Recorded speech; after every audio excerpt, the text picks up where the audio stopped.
the Anioma people that have been setting fire for the South-East to be collecting the bullet. It is not the South-Eastern Igbos that caused what they happen today. The Ekumeku started as of 1883 that lasted for 31 years that made the British government not to conquer the Igbo land. Imagine Igbo, Riajin Igbo, Zafan Igbo, Ewojin Igbo, Uzo Kenga Igbo, Jidofo, Obodo Ineji Ofo, Nazwafia Igbo, Jasin Igbo Onyebo. Any the Kafia Italinike. One of the best things that would have happened in Nigeria if we are not born in this generation is to wake up in the morning and we hear that Anioma State is created behind our back. I can tell you that Anioma State creation is the best news that will come to the ear of everybody in Nigeria, because this state agitation is more than 51 years old. Oh, more than 71 years old. I think in 1951. Yes, 1951. Yes. So before Nigeria independence, there have been an agitation for we today call the Anioma people to secede from the then western region of Nigeria and join our eastern brother. Because based on historical fact and evidence, we have the same culture, similar language, not similar language, the same language, dialectical language. Yes, a different dialect. Yes, culture, tradition, and everything are the same. So, if Anioma State come today, we have fulfilled long-standing agitation of 71 years old. We have been able to achieve what our forefathers started with. And I tell you that it's going to be the best news ever to be heard in Igbo. Worldwide, everybody will be glad, and I know say our spirit father, the ancestor, they more they happy. Okay, Deputy Jesus, I want to ask you this question very directly. It may form the basis of our discussion today. Ceding Anioma State to the Southeast, how do you feel about it? 100% confident and comfortable. I don't know whether I do the coinage while confident and comfortable. Double C now. You see, thank you that you asked me this question. It is just a nomenclature. It has not changed anything. Council on Ube, you want to go to Bula and Anioma Buffen at the other side of the river.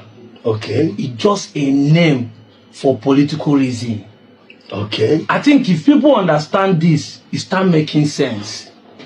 There is no way they will take this land to the other side of the river. But there's a tag name politically for development, for projects, for infrastructural development. There's a 6 geopolitical zone that Nigeria has today. Okay. And that 6 political zone has different number of states.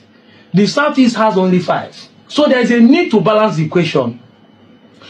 Remember that we were first called Western Region. Western Igbos. Okay, Western regions. Okay. And later this same land was turned to Midwestern Region. So why do you think that if they change it to Eastern Region, that something has changed again? Asaba still remain Asaba. Yeah. Obana still remain Obanam. Abo still remain Abo. The distance from here to Lagos never changed even before independence. But the speed of covering it has changed because of the speed of the car and movement these days. So it's not like they're going to change it. I'm comfortable with it because, like I said initially, it will bring us back to our kids and kings. What our forefathers have been fighting. In fact, we are saying it is 71 years when we wanted to join them politically. But joining Anioma State has been there since 1883. When our forefathers refused that the colonial master will conquer us. Daye Kumeku. Okay. Daye Kumeku started as of 1883 that lasted for 31 years that made the British government not to conquer the Igbo land. So, if we are saying that we are not Igbo, why did our forefathers, 200 years plus, stood their ground, become the boundary that they could not break by the British government for 31 years? It took 4 days to break down the Benin Kingdom. But it took them 31 years to conquer the whole Anioma warriors. Benin don't resist 3 bullets. Why? I had 3 weeks. No, it's not for 3 weeks. Not reach a week, sir. It not reach a week. There's a when you conquer people before you take over the whole places. Yeah, you can be because if you read the history, it's not up to. But we're saying it took our people 31 years, the British to conquer us for 31 years, from 1883 to 1914. It was even at conquering us that they amalgamate the southern Nigeria and the northern Nigeria to become one nation. It is what our people that we stand it not to happen. And it is because of that single action that the British government swore that Igbos will not unite. Yeah. It is not the southeastern Igbos that caused what they happen today. Definitely. From Kaduna was all good to they were all. It is we the normal people that have been setting fire for the southeast to be collecting the bullet. We have to tell ourselves the truth. So how can you say that we are not Igbos? So I'm going to be comfortable. I'm going to be confident. I'm going to walk majestically. Yes.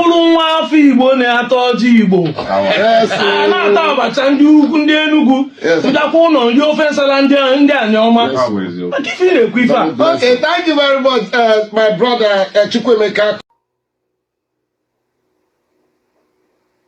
Is it a crime to be an Igbo man? Take your time to answer the question. Don't rush. When the answer comes to you, you will know whether it's a crime to be identified as Igbo or not. Based on what we are seeing in Nigeria, based on where we are, the question is it a crime to be an Igbo man?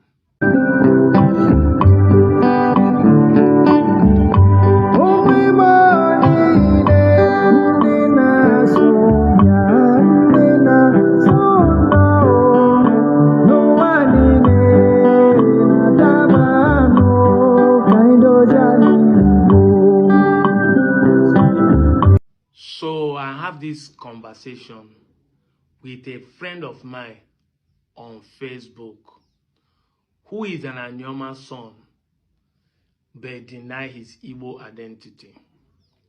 So he comes to the comment and said, is it by force to be Igbo? That is not Igbo. I should not be making it by force. I said, first thing first, I am not forcing you to be Igbo. I have not coerced you, neither have I used force.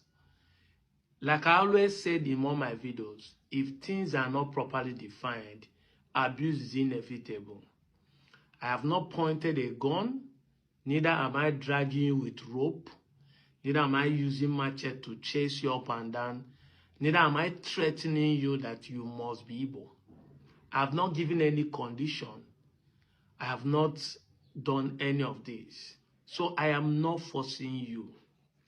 But we understand that the word we are using has a force.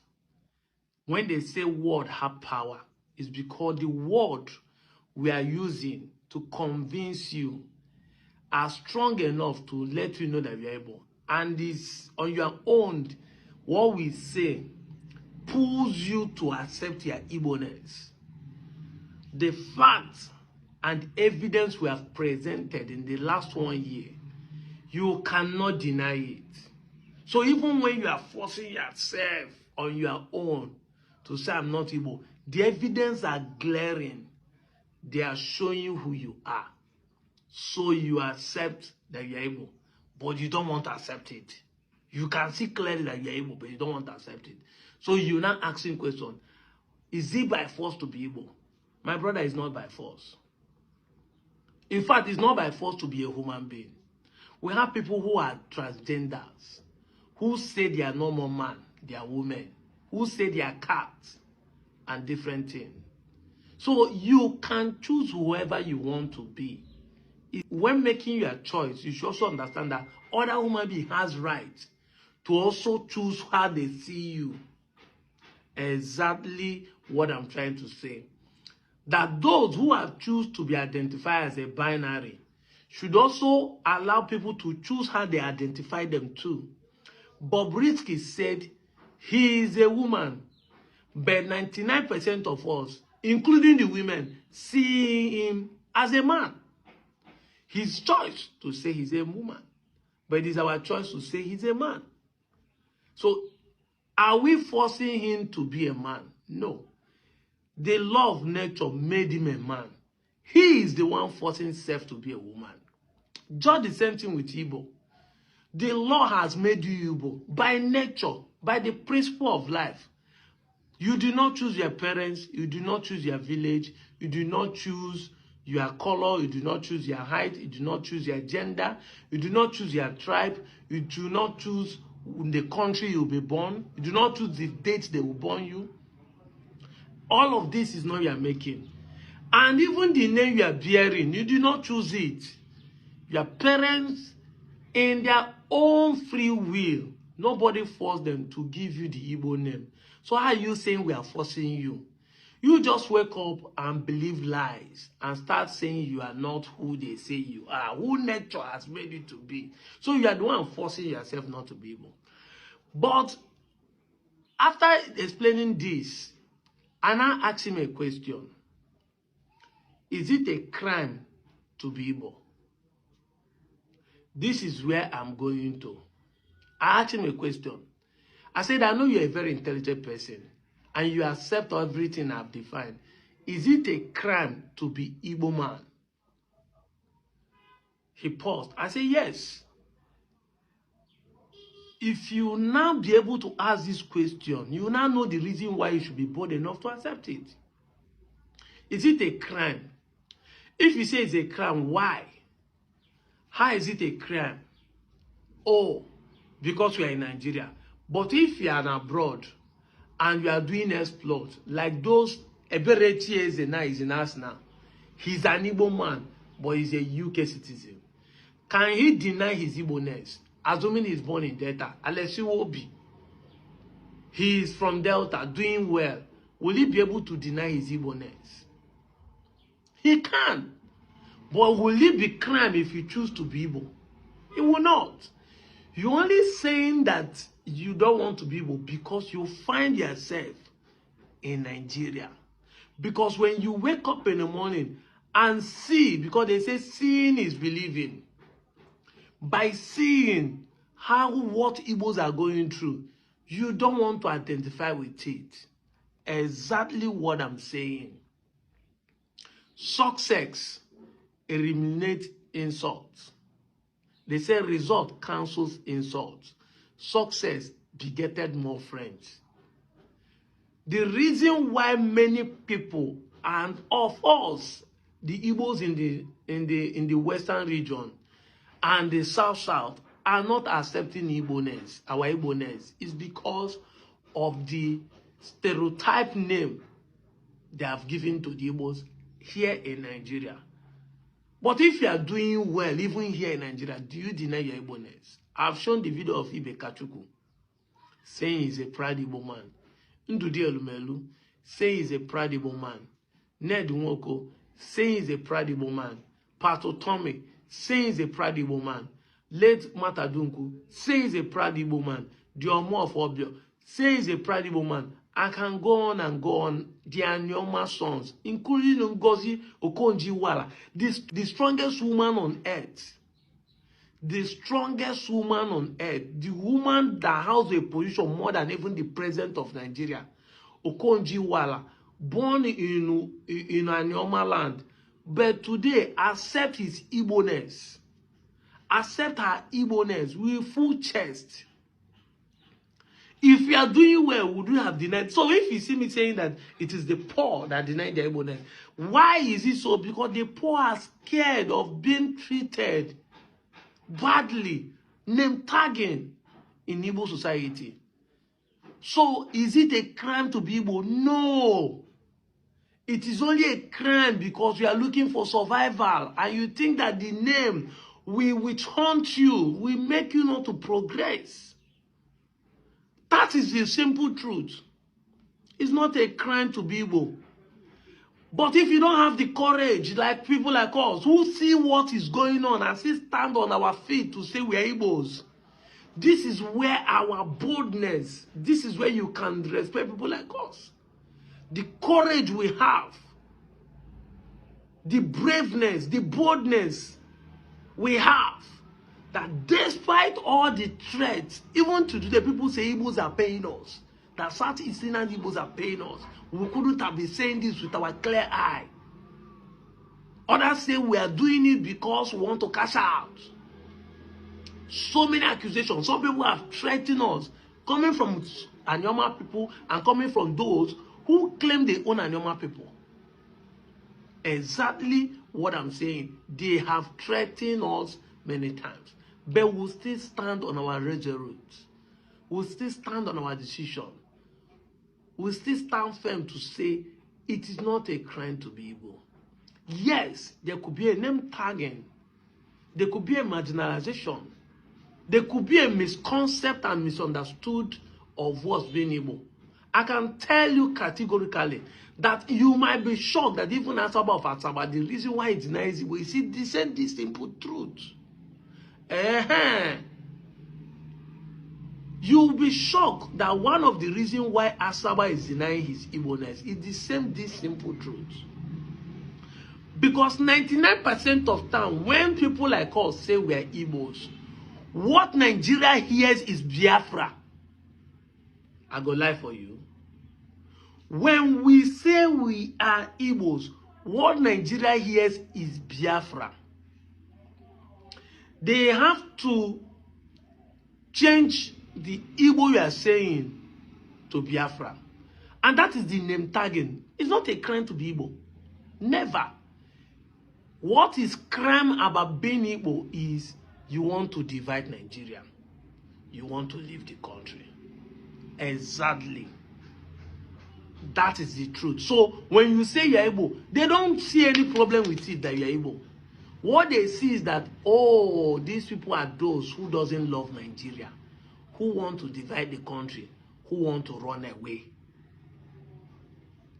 So they want to hold you firmly. And holding you down is to make sure they put some restriction in your way of progressing. So the marginalization comes in, the bad treatment comes in, so that you will use because of that say, I don't want to accept it, but I don't want to divide Nigeria, I want to stay where I am. Once you understand this, it starts making sense. I'm saying this to you, my Anioma people. It is not a crime to be Igbo. You don't need to deny your Igbo-ness. You might not actually be bold like people like us, but even if at that, you are still Igbo. They know you are. Those who are treating you that way still know you are. And that is why, even if you deny, they still treat you the same way. Publicly, as about deny Igbo, they were murdered. Publicly, they were unalive. Hundreds of them were killed in public.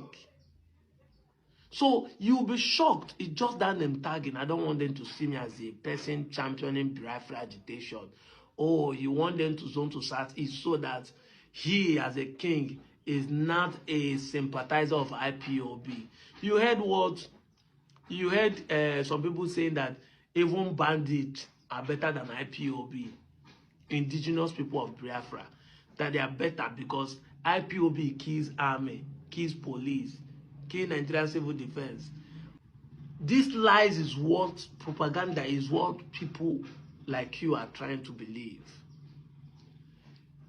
A man kidnap children, kidnap people, kill them, kill police, kill army. Where have the bandits not killed? Burn down village, sack them. But they will tell you it's IPOB that is worse than them. Let me give you an example. A single man, an Igbo man, one Igbo man, very innocent and handsome, holding a Biafran flag, standing in the public, is more dangerous than battalions of bandits holding guns in secret. Exactly. That's how Nigeria has configured it to be. One Igbo man holding a Biafran flag is more dangerous than battalions of bandits holding assorted ammunition, killing and ransacking village. Why is it so? Because Igbos are the only ones who truly do not like the system that is working in Nigeria. And Igbos are still the only one who want to make sure if it's not going to work, let us go. But let's look at into it. So the conversation with my friend went on like this. I said, let's look at it. You say Igbos are bad. You marry a wife. She's a prostitute. She's a nagging wife. She's stubborn. She's alcoholic. She cheats on you. She smokes. She steals. She has been to prison. She doesn't know how to cook. She has bad character. Everything. She's an occultic woman. She visits Babalawo. She's a ritualist, a baby factory, a fraud. You know, so many things. This woman is not good. And the woman said, I am not good for you. Can I divorce you? Please. I am not good for you. You don't deserve me. I need to divorce you so that you can have opportunity to marry another wife or remain single as you want. Because me, I like my prostitute life. I like doing rituals. I like the way I spend money recklessly. I like the way I drink beer. I like the way I smoke. I like the way I push drug. I like the way I keep follow woman being. I like the way I bomb picking. I like the way I sleep around. All those things, woman say he want it. But he cannot do it with you because you deserve better. The woman said, let me divorce. You said no, that the woman must marry you. Who is the bad person between you and the woman? This is the question I posed to my friend and brother of Anioma. I said, if truly Igbos are bad, as being painted by Nigerian system, and they are saying all these things we accept, we are doing it, can we just divorce you? And you see that we will not divorce. Who is a bad person? My friend cannot answer me again. The truth is that if all of us have sat down and asked ourselves this critical question, you will discover that all the accusations they have leveled against Igbo, so many of us have committed more than that. All the accusation. Is Igbo the problem? No. It's just that Nigeria is looking for who will be an scapegoat. The leaders in power want who they will label as bad to distract you, the members, the masses, why they keep doing evil. Look at it now. People are shouting for Christian genocide. Now Igbos, they say that them pro-Biafrans are the one who are negotiating for America to come and invade Nigeria. The tweet said, I will come and eliminate the terrorists. But now they are turning to say that they want to invade Nigeria. So these are the things we all need to look at critically. As an Igbo man I am in Delta State, nobody will confuse me again. Nobody. Nobody will lie against my people where I am. Now that I've known that all these things are intentionally orchestrated narratives over the time painted to make my people look bad, I will not fall victim of it anymore. And it's high time you also understand that you're not supposed to fall victim of it. You're supposed to be looking at it beyond sentiment, beyond emotion, beyond feeling. The truth is that despite the fact that my people, my parents deny not to be Igbo, are we better than Ndi Igbo? Has the government treated us well than they treated Ndi Igbo? Exactly. When we say we are not Igbo, our environment developing because we deny Igbo. Let's take River State for an example. The Queries, are they progressing in their villages? Are they developing more than the villages in Anambra State? Now, if you tell an Yoruba man that Igbos are more progressive, they will come with say Igbos are doing ritual, Igbos are pushing drug. In the last 1 year, Harry in Twitter have been able to expose how many ritualists that are in Yoruba land, how they are mining scores, how many drug pushers are in Yoruba land, how they are pushing drug. But they will make you believe Igbos are not rich, that their riches come by ritual, this and that. People who have left government for you and go into business because they are being marginalized. Today Igbos are doing business not because they are born with it. No. Yes, they love money. Exactly. But the love of the money begat their hard work. They wake up early and start working hard to make money, knowing fully that nobody will help them rig or push election. 99% of people believe that Nigerian problems are leadership. Why are you not blaming Igbo? Has Igbo been in the position of leadership? In the last 50-something years, Igbo has not been president. So why are you not saying that the problem of Nigeria? And if you say it's the one that Agin Rossi and the Chukwumazogu did for 6 months, why didn't you change it for 55 years now, since after the Civil War? Why haven't you changed it? Both by military and by civilian government, you have not been able to change it. Something that somebody spoiled in 6 months. You have to something, and yet shame not catch you to say you are the problem. But the truth is that this narrative have been intentionally done to make people like us to deny our Igbo-ness, to make people like us to slander and look at our brothers as if they are the bad people. But this is 21st century. We are asking critical questions. Is it a crime to be Igbo? It's not. I'm out of here, John.